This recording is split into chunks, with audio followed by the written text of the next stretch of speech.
बाद में होई गौआ घर सब कोई लेके दौड़ा पाठा के धनिया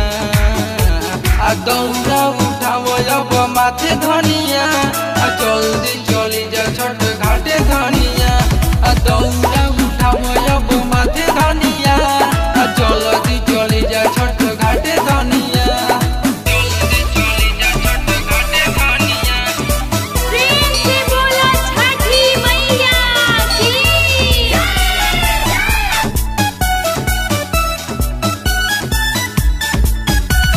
हटे पावन छठी माई के पूजैया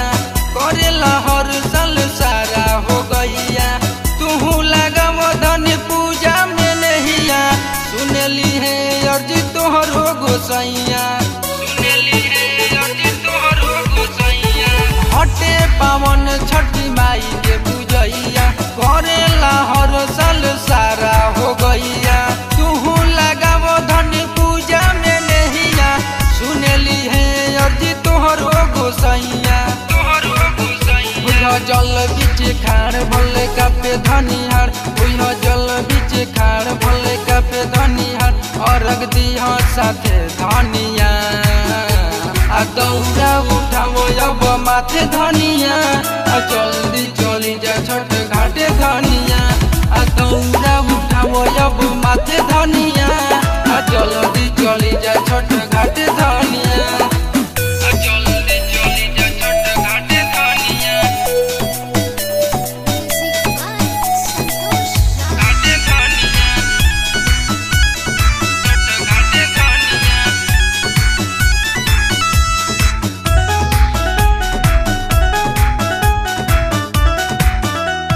कोरोना देर भइल जाता अंधेरा दौरा में डाल उखिया केरा जल्दी चलो धनी चली जा घटिया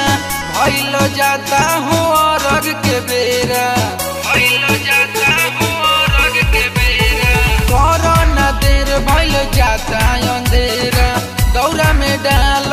उखिया केरा जल्दी चलो धनी चली जा घटिया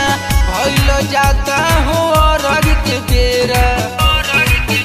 कहे परवीन पटेल होई जाई ठकाठेल कहे परवीन पटेल होई जाई ठकाठेल धरिह अंगुरी हाथे धनिया